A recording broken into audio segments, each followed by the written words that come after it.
Sorry to leave you hanging like that, but welcome to our 12th episode of An Inside Look, Waníyetu. Today we're going to talk about a string quartet by composer Marc Mellits. This is his fifth string quartet, the most recent one he's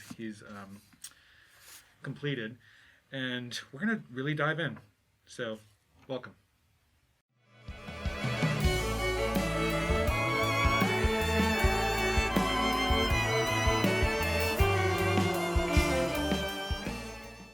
So let's talk about Marc just for a brief minute.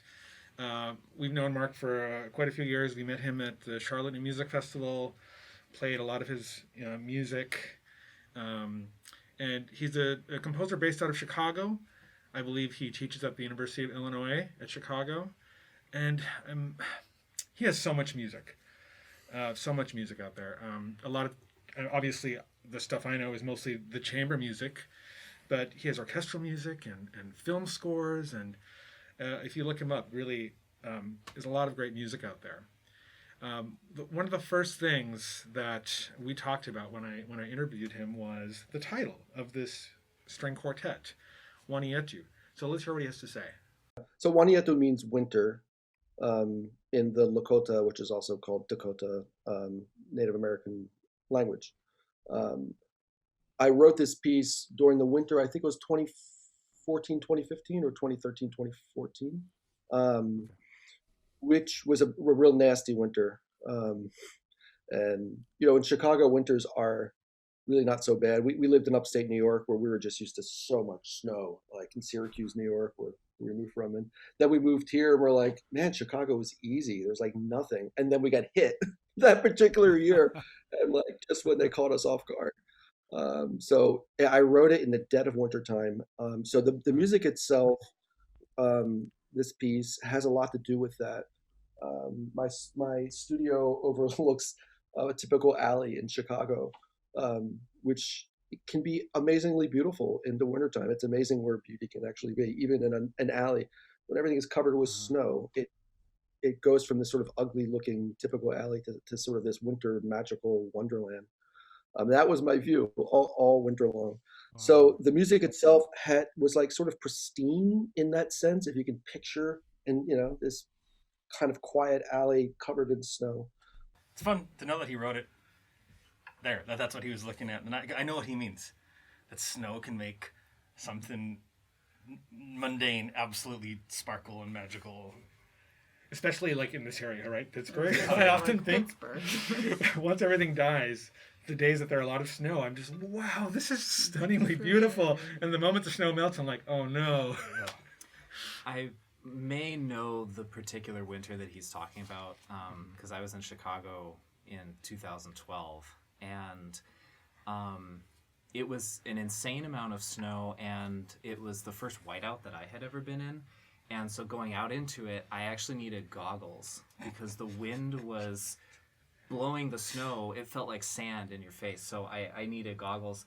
And then, it was like you hear like, oh, the winter's so much. You need a rope to find out where you were going. Like visibility was about 10 feet and that was it. So it was super fun, but also like kind of dangerous. Did you need goggles or did you want to wear goggles? I tried. Without. And then it was like... So it was functional. Yeah, it definitely was. Yeah.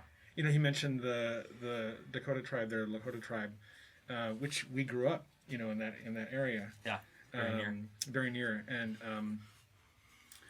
I was looking up what he was talking about, the Waníyetu, and just, I thought it was neat to include this in here. He's not wrong in what he said, but maybe to be more specific, what I found is it's really the word for year. Waníyetu. And if somebody watching this knows more about this, please let us know. But the word for year, but the year is measured from the first snowfall to the next first snowfall. Oh, cool. So yes, it's synonymous with winter. But I just thought that little tweak is kind of cool and interesting. Not a way that I would necessarily think about it, but makes a lot of sense. Well, it's nice because, this piece is composed of several short movements, and they all have a common thread, which is Marc Mellits' voice, but they're all very different. They're super contrasting. It's nice that we can have a whole year in one piece, something like that. Yeah, and we'll talk a little bit more about that, the various movements as we go along, that sort of thing. And of course, Waníyetu, and this is really interesting. He got really involved in this, and there is a lot of depth of why the movements are there and where they come from and how they relate. But we just don't have enough time to get into everything. So let's play a little bit. I want to play a little bit of the first movement. I'm not going to say what it's called yet. Let's play the beginning. Imagine that we're looking at this and you don't have. Now I can see the markings here. Imagine that's not there. We're just going to play beautifully.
I should put a disclaimer out there. This is not how we play this movement. In fact, it felt a little strange to play it this way.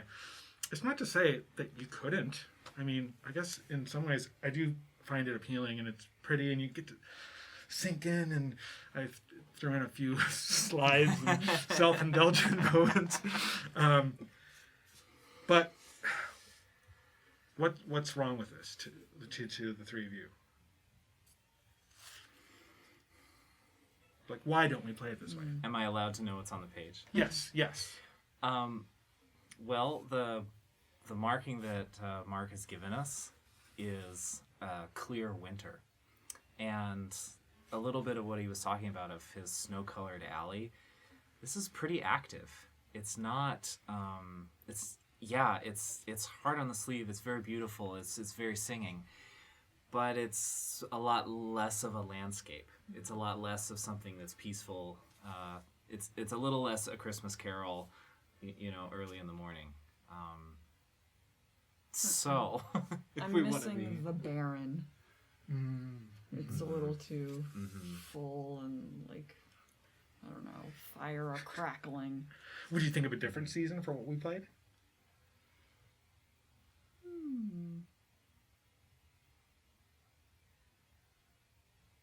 Necessarily. I suppose it could still be winter. But, having been in North Dakota and having been outside when it's 9 below, but, sheltered from the wind or on a quiet night or something like that, the silence it's very silent. And everything is just, it's extremely hushed. It's extremely peaceful. I don't hear that in the version that we just played. Yeah. And the other thing is, when I was talking to him, and when we worked on this, quartet with him, I remember him using the word pristine a lot. And it's like this clarity and simplicity that I think the other version doesn't have. Now, me as a violinist might really enjoy that and think, yeah, vibrato on this note and this phrasing. But if I'm thinking more about maybe how Marc is thinking, maybe the poetry of it or something like that, it doesn't match up. Could we try maybe the same excerpt, so the same portion, closer at least to how we might if we're thinking clear winter? Can we do the first 4 bars in the old way, the way that we don't play it first, just to hear the contrast right back to back? So here's how we would do it if we were in an aspen winter wearing amazing boots and having Louis Vuitton bags going out, maybe. Oh my gosh.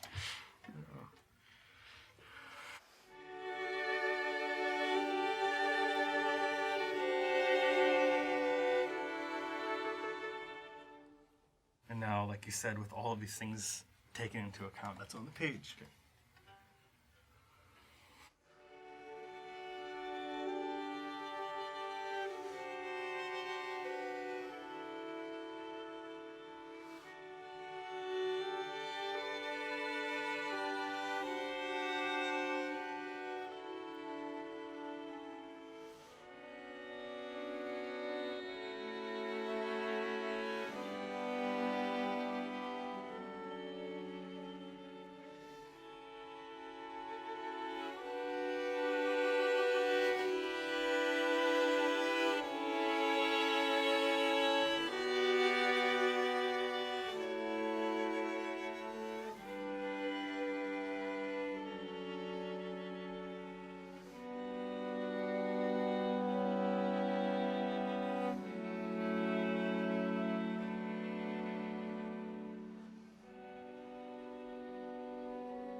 It's a very different piece. It's very different. Two things that happen. I mean, being from North Dakota in dead winter, we know there's like two things that this makes me think of. Are one, you alluded to it, the sound, but more particularly when it's that cold and you step outside and you step on the snow, the crunch that you get is immediate and precise. It's just this. It sounds insulated as well, which makes it sound even cleaner. I don't hear the space of the outdoors. It just sounds just there, almost like an anechoic chamber in a weird way. And the second thing is, because it's so cold, each breath you really feel. Like you feel the coldness coming into your lungs, and the way it fills you up. And this opening makes me think of those long breaths, those really natural breaths happening. That in the more active way I don't get, because I'm more aware of every note, or even in some cases it's specific oscillations within a note. Yeah. So it's just it really changes the poetry, to take your word. Well, so let's move on to the second movement. We could spend so much time on even just this one, but I want to look at particularly something that's going to come back a lot in the rest of this quartet, which is rhythm. Which, when I think of Marc Mellits, which is in a very reductive way, this is one of the first things I think of, is rhythm. And of course, there are many layers to that. It's groove, it's just basic rhythm, it's cross rhythm. Sometimes it's even just a certain attitude that a rhythm needs, or that we're trying to get. And the other thing, which I'm not sure how fair this is either, but I think of like a guitar riff. Just comes to mind. Now, obviously, all of what I'm talking about is not what we just heard. This is a very different direction. But when I think about this movement, is a great example of that. Does that make sense? Especially, I'm wondering, like, Sean, you've been playing in bands since you were, I don't know, it's been a long time. Mm-hmm. Is it fair to say, like, guitar riff, Oh, definitely. Which is a really different thing than we do on these instruments. Yeah, it definitely feels like a guitar riff played on the viola or the cello, which is fun, because you don't get to always do that. Sure. I'm going to play a video, another video from our interview with Marc, and just to set it up, what I asked him is just about this. I asked him about groove and rhythm, and also how he finds these ideas. And then one last thing, which is also the importance of the execution of those rhythms in a performance, because it's not just how it's arranged, it's how the audience perceives it and how it comes out. I mean, one of the pleasures, I have to be honest, of working with you guys, is that you get it to the point, like, you really know how to play my music. I've heard you play my music many times. You know what's behind it. So when we do get together, finally, we are working on some of these technical things, because underneath it all, you got it. You know what's in between the notes. And that's, to me, is what's more important. So creating a rhythmic little game, so much of writing music to me is a game. It's like playing like we're kids again. Like, I used to love playing with Legos as a child. And it's like playing with Legos again, but like sort of Legos of sound, or blocks of sound. So I really think of it that way. Creating these little, like that particular movement, it's like little rhythmic games, like little notes that push each other, and rhythms that push each other. And then that will build this sort of funky kind of groove that the whole thing, but they're interconnected. And if the cell structure is right at the micro level, then you'll get that right sort of feel to the end. If you change it one note, this note or that note, and the rhythm changes, then the whole thing can sort of shift one way or the other, which sometimes you want it to do, sometimes you don't, but it has to be done at the micro level, for me. And it kind of just then permeates the whole idea. And if it doesn't work, if I find myself fighting it, that little micro and macro end up being separate, those are the movements that kind of slide down and never get finished. Like, they don't have that unity. So I'm looking for that sort of big and little happening. It's really hard to describe. Yeah. It's music. It doesn't right. beyond words, right? There's one little thing he says in there in passing, and obviously we can only play little parts of these interviews. There's just not enough time. But something that I never knew about the way Marc writes that I thought was really interesting was, he said this is a seven movement string quartet. He started with maybe 15 or 16 movements. And he said that's very typical. that he starts with this, and then he starts just like he mentioned in the video, he just starts weeding things out, getting rid of them. I didn't ask if he, takes those ideas to use elsewhere, which I know some composers do, but I thought that was, interesting. Yeah. So for this movement, groove, pulse, drive, all these things become really important. Can Ryan and Sean, can you play us the opening ones?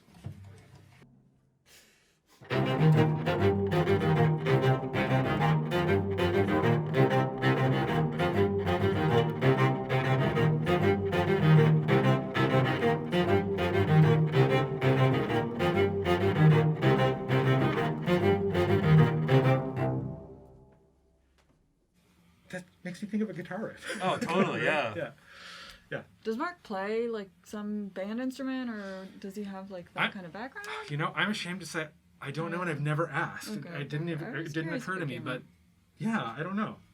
Or maybe he listens to other styles. But so you've arrived at playing it this way. Yeah. Why? It feels right. And within all of the parameters that we have to work within, it feels right. Maybe that's the better way of saying it. For anybody watching, this movement is called funk, which is hilarious that the first movement is called, Clear Winter, and then funk feels like totally, which I'm sure is not an accident. It's really another direction. But could you play us an example of the same rhythm, the same notes, but something that doesn't quite have the feeling of funk? How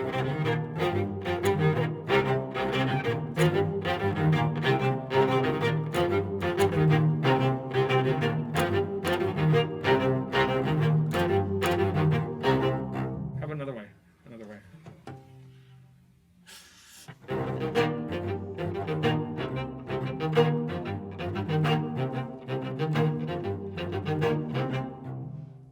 I mean, how many ways could we do it? I mean, right. It's like an endless possible pool. So why the version we had, it feels right, is a really frustrating but fair answer. Well, and within the context of confines of which he gives us, which is a lot of direction. Mm-hmm. Neither legato nor short, smooth and accented, not rushed. Do not try to play elegant, funky.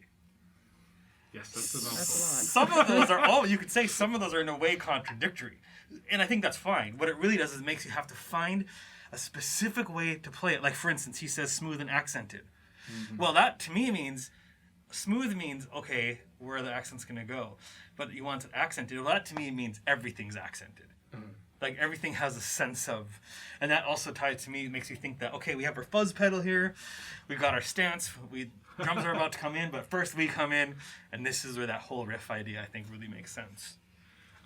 Let's try something once. I think it's really cool how he's added the violins, but let's add one at a time. So let me join you once.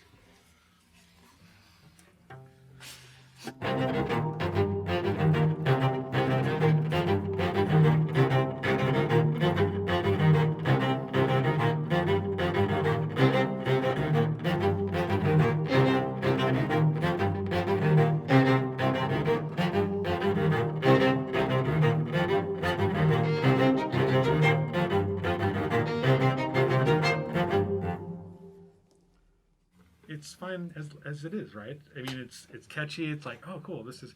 But I love what he does for your part. Can we start there again? And you know what? Just to speed it up a little bit, I know it's weird, but let's start in the third measure. Sure.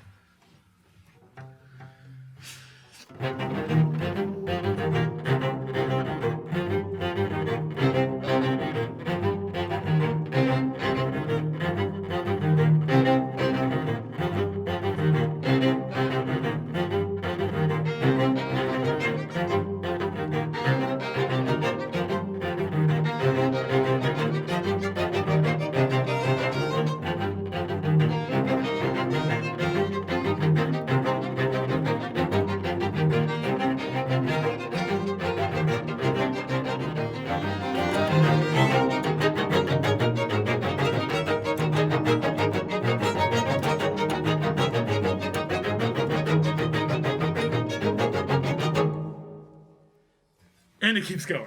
Yeah, right? It does keep going. This one always, to me, feels just so relentless. And in a way that's just, it makes it really difficult to play. You know, I love listening to this movement, but it feels tiring. You need this constant energy. Yeah. The way the two violin parts work together are really neat, because I think if you're listening from a more classical standpoint or from a vantage point of knowing string quartet literature, it's like, oh, cool, you guys are in canon. But if you're coming from a different set of genres, from more pop or funk or rock, you're like, oh, are they using a delay pedal? Yeah. But everything's live. So it's like, it rides this line of non-genre, which I always love in music. So let's go in now a very different direction, again, to the third movement. Sometimes rhythm isn't necessarily about being fast or groovy, rather it's about emotion. And I want us to try this movement, which is called Distant Echo, but without your part of Eva. Mm-hmm.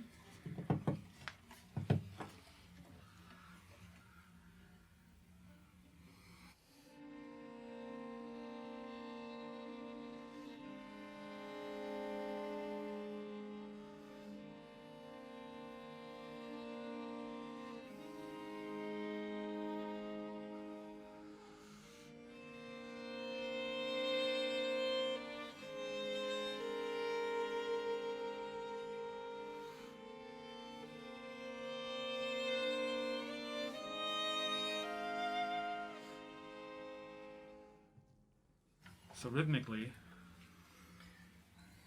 it's very open. Yeah, it feels. Yeah. Of course, I'm speaking from knowing what your part is going to add, but it feels so naked and sparse, and in a way, it almost reminds me of the first movement. Now, when we add your part, I no longer think of the first movement, but let's try it once with your part of Eva in there.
Now, obviously, the movement keeps going, but this is what a change having your part in there, and it's a pattern that you're playing mostly, isn't it? Yeah. It's just kind of a repeated 2-bar style. What else I love about that is it makes me think of a Radiohead song. I believe it's called Codex, off of the King of Limbs album. And what I love is that when it starts, you think that almost like, oh, here's this main thing, and the main thing continues, and then oh, the main thing actually comes in here. And because in the Radiohead song, Tom York starts by singing only vocalizing, and you think, oh, this is going to be a cool sound, and that you realize has been put on a looper, and then the actual vocals come in over that, so you get these layers, and this makes me think of that. Really neat. I also think the title, Distant Echo, is fascinating, because I think it's really easy to simplify echo to echo, but I don't know, it's timeless. This movement feels timeless in that there's these long breaths, and I feel like in a weird way the entire movement is the echo. Not a bar, not anything in it. It's like the echo of a time once that was here. It's our background microwave radiation from the Big Bang. Yeah. But also the word distant is there, which I also like, because I feel like, okay, is this the first time this echo has happened? Is it a fate? I don't know. I just think it gives a lot of room for your mind to go to very important, reflective places as a listener, based on seeing the movement title and then what the sound is that we get to create based on that too. Can I just say something? You guys have both been saying movement title, and this has kind of flipped a switch in my head that I previously didn't even consider it that way. The way it's written is it's like it's placed where character marking or tempo marking would be, whereas the movement title is just 3 or 2 or whatever. So I've always just been thinking of it as a character marking or something to set the scene, which I suppose it shouldn't really be that different, but it seems really different than titling something Distant Echo. It's this is the distant echo, as opposed to plays this as if it's a distant echo.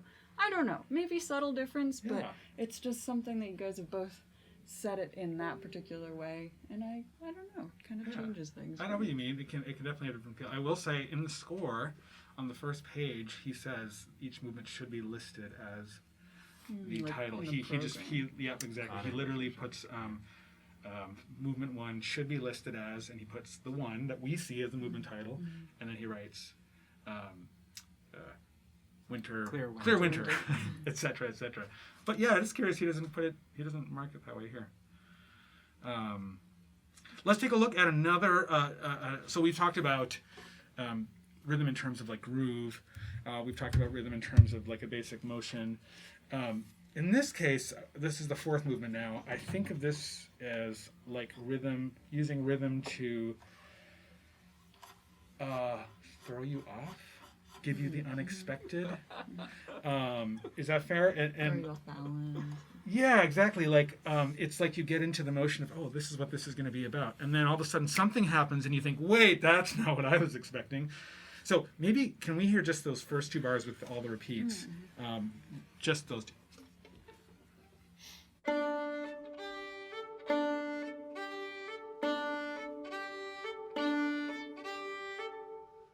Okay, Ryan, I'm going to put you on the spot. This is a thought experiment. You've never heard this before. You just listened to what the audience listened to is the first thing you've heard. What meter, what feel, what do you get from that? Well, it's in kind of a weird 2-dee-da-dee-da-dee, and it makes me think there's something a little spicy about it. There's something a little there's something cute about it, like a marionette show is a little creepy and a little cute at the same time. Okay. Yeah, but it's in a strange too. Okay, yeah, that's fair. That's something what I would think too, or just there's a lopsidedness, but it feels like, this. Let's show what he actually does. Let's just have Aviva and I play, and we'll go until K. Sure.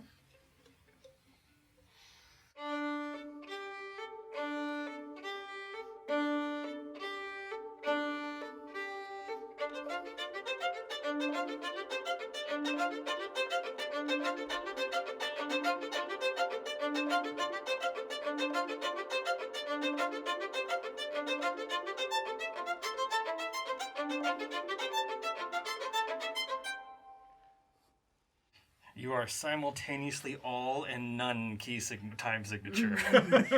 Yes. Well, first off, is that after hearing the ba-dum, is that what you expect? I know for me it's not. No, it quickly switches into boom, boom, boom, boom, boom, boom, boom, boom, boom. However many of them there are, but yeah. Is that how you hear it too? Bum, bum, bum, bum. Just out of curiosity. Where you guys started? Yeah, just sorry. When it's the 2 of us. No. What do you? I hear a long rolling. Okay. I hear and I hear contour. Okay. Underpinning rhythm. But like I could see the very, very opening where Aviva's going da dun. I could easily see that someone just feeling is 1 2 1 2 1 2. The fact that it's not even, I don't think Doesn't it would matter. matter. And in that way, 1 2 1 2 1. And then when you guys come in, I don't know. So I could see it being really effective that way too. Well, right where we stopped, K is, I think, really another curveball. For me, it's another curveball. Could we hear just your two parts once at K? Yes, right there, Just sure. the two of you.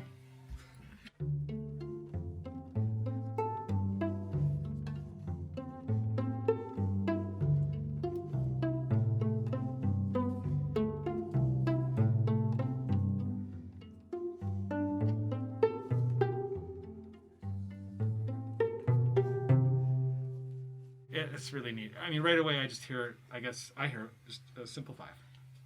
Like a simple 5. You know? 1 2 3 4 5. 1 2 3 4.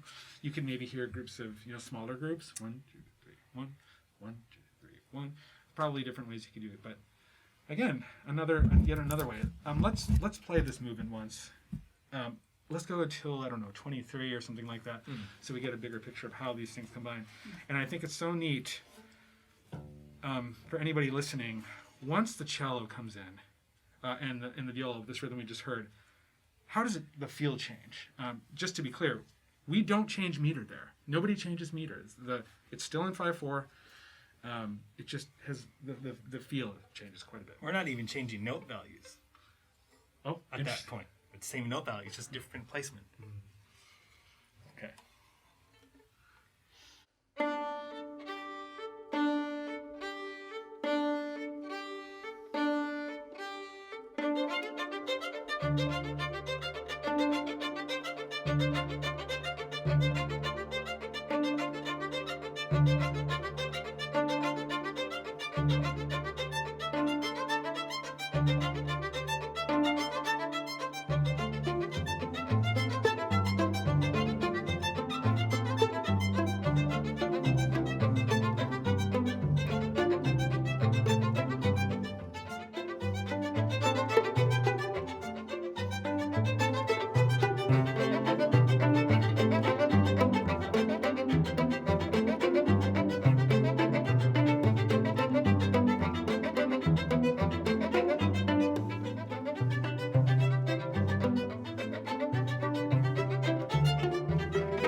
And there's a nice little surprise at the end too. Here's another great example of where the title of the movement gives so much to, I think, the psychology of the music. If you don't know what it is, you have to guess something. I'm sure you get close to it. The word that I like, playful. Because I think it is playful. Da, da, da, da, and then the movement really starts. Okay, that's playful. But then also, Ryan and my part, I'm just constantly trying to mess with this guy. Yeah. Oh, really? Like what? What are we? To me, that's what playful is. And of course, that can mean different things to different people. Yeah. And he does also say playful and steady. So it means, okay, well, I can't rush, but how playful can I be? By the way, I saw I feel Aviva. vindicated. Yeah, I saw Aviva checking my part to make sure my part also said steady. Am I right here? Yeah, Because you were saying I'm messing with Ryan and thinking, wait, got to be steady. Well, But again, the internal psychology that gives it a lot of shape to the sound. for everybody at home, what Sean and I are playing sort of a melody that's shared between us, and I might take a note in this direction, and then Sean will.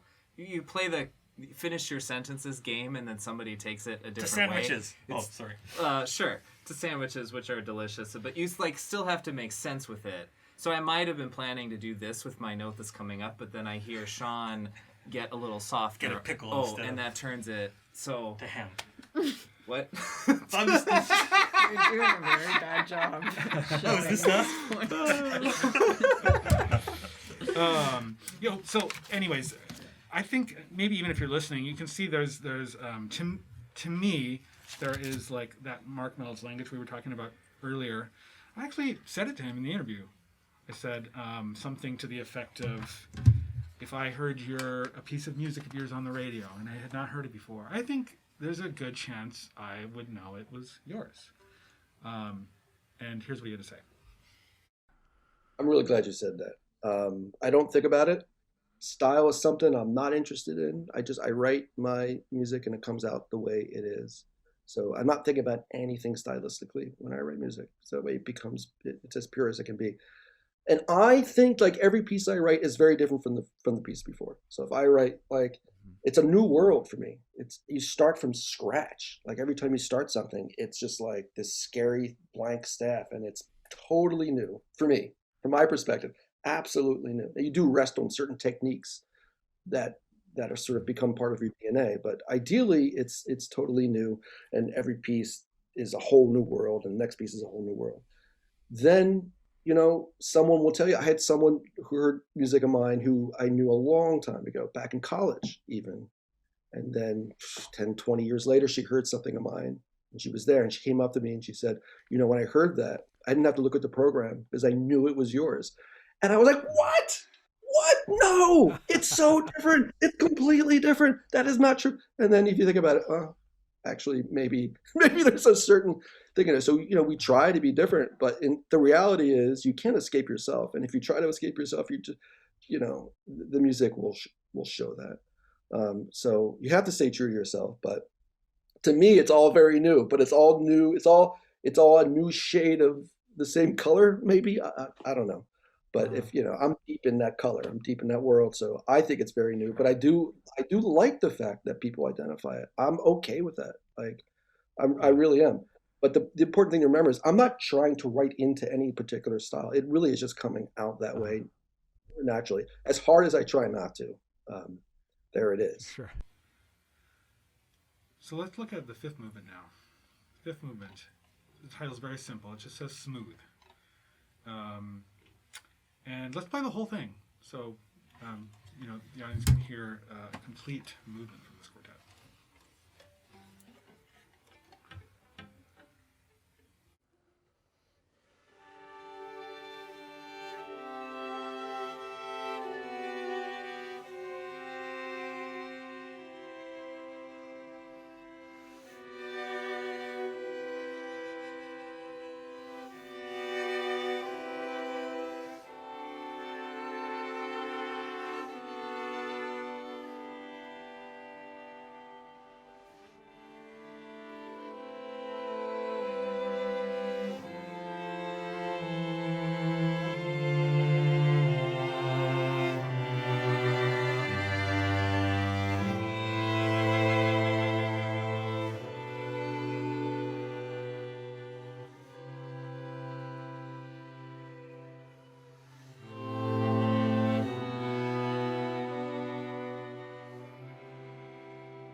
So this is the movement we we started the episode with. I think it's so beautiful. It's a really nice movement. Let's go to the next movement. There's a little story behind this movement. And that is that, for me, I think this is my favorite movement title ever of anything.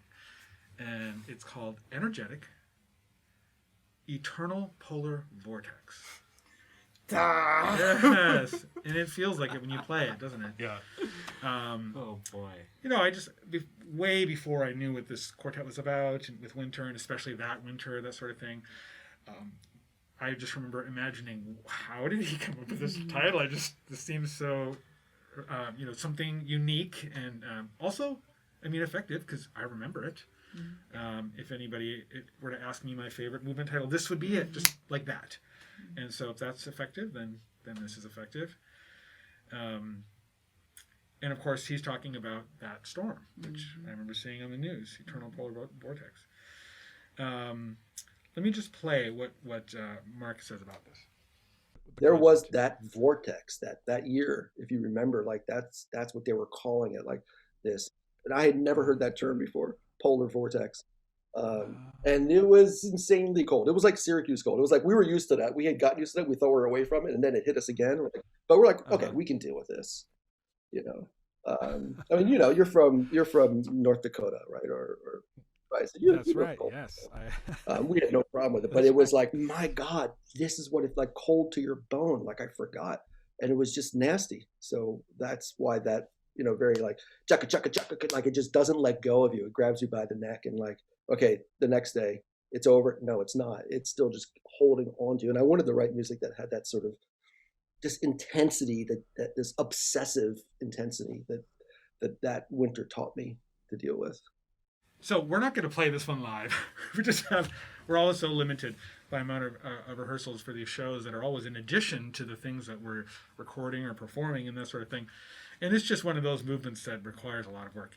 But luckily, way back when our lockdown started, was it March, I think, of 2020, the infamous year, we were looking for things to do while we were isolated at home, and we created a version of the video where we just essentially played along with the click track, this movement, and well, we thought we'd play that for you now.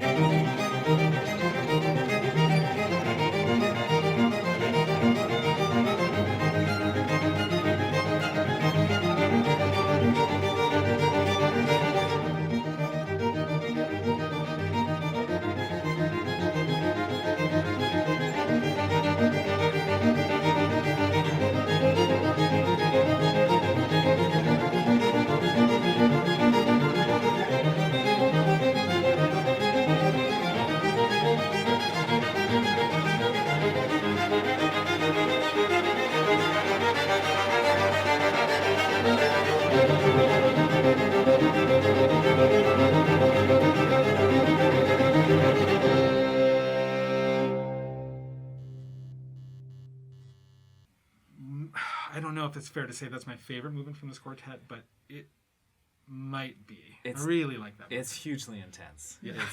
It's terrifying to play because it's like in complete perfect unison. And so any tiny little something is immediately apparent, and it's wound so tight, that movement.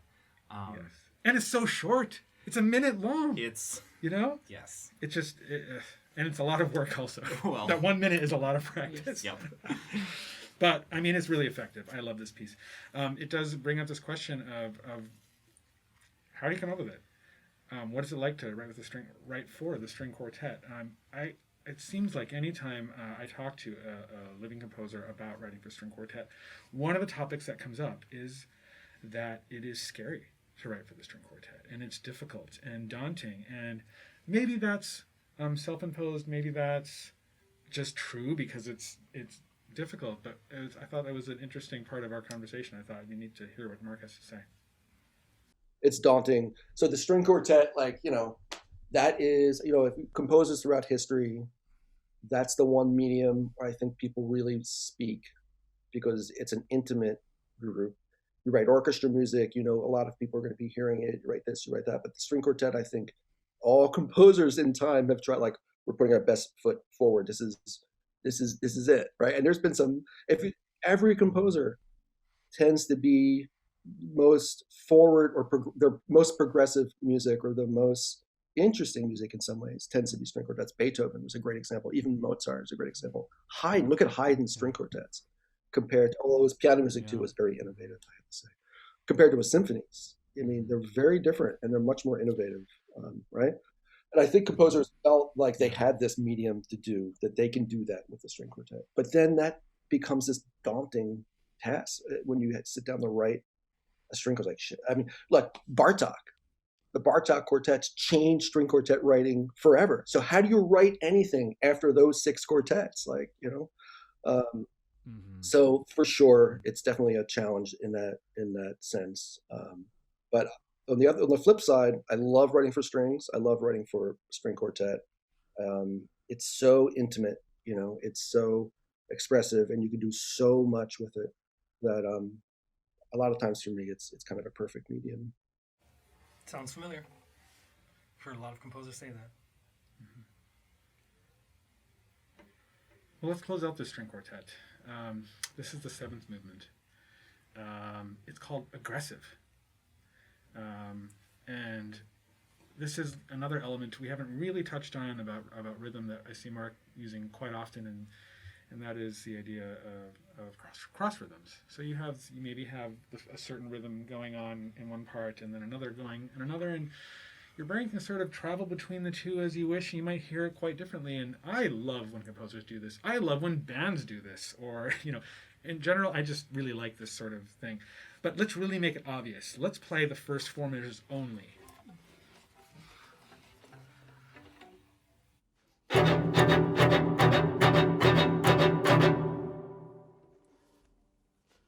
Now, if I was listening to that, I think I would just immediately feel, that's all you get. That's all you get. Of course, that's not what it is. We have no way of knowing that. But you give it away at 5. Can we hear just your part, Liz? At 5 or from the Let's hear your part at 5. Go all the way to Q. Sorry, the 2 of us? Yep, the 2 of you.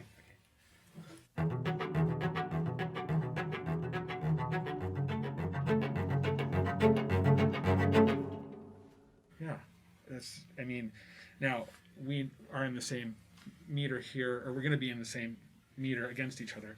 But I hear 1, 2, 3, 1, 2, 3. Even if my brain doesn't literally count those numbers, that's sort of how it's organized in my brain, right? Of course, what do? We keep doing. We're like stubborn. Keep doing what we started with. So I think that effect is just super, super neat. Let's play, so they can hear that. Let's play just from the beginning until Q once. Only until Q.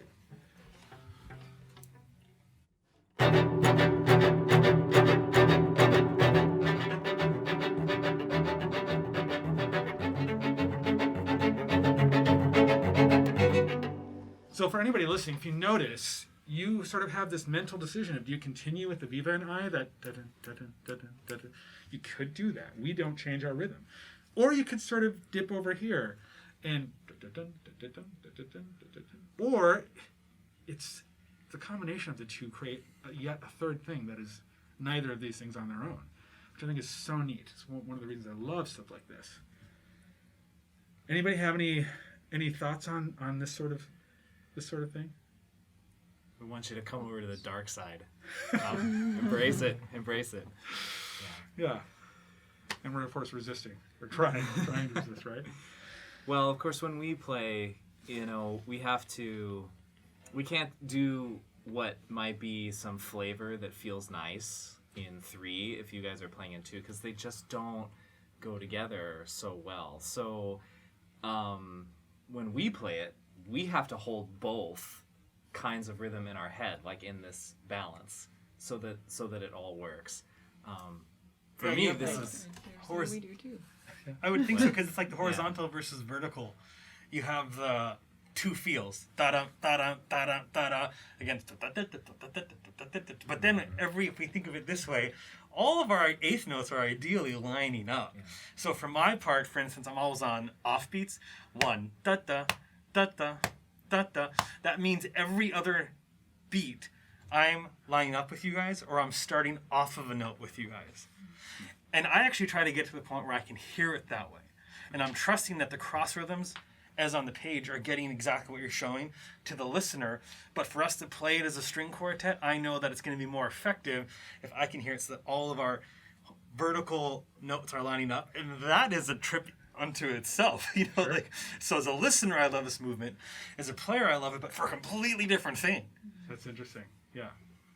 And then for me, I like playing in our meter, but in my head, saying or imagining, and obviously when we're playing together, hearing yours, which is that it's really just a 4 against 3. That I am less accurate. If it seems like I would be really accurate if I just play, because it's just the same thing over and over. But I actually find, oftentimes I'm not as consistent. If I have that thing to go against it, I'm just more accurate. That you just have da-dun, da-dun, da-dun, da-dun, da-dun, da-dun, da-dun. Because any deviation at all, it doesn't work. This is sort of a callback to something Marc said in one of those earlier interviews. It'd be like taking a record, an LP, and taking out all the grooves and having it just be flat and letting the needle go. I don't know if it would be able to just go straight. It'd be or creating grooves for each other to sit within. Well, let's play this whole movement. It's a short movement. I think it's so neat. We'll play this movement and close out this string quartet.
So, thanks to Marc, for giving the time to interview. He's busy, busy guy, and it was really neat to talk to him about this stuff. Hadn't seen him in probably a couple years.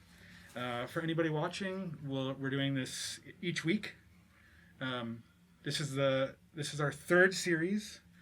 This series now we're going to be on Thursdays, 8 p.m. Eastern time.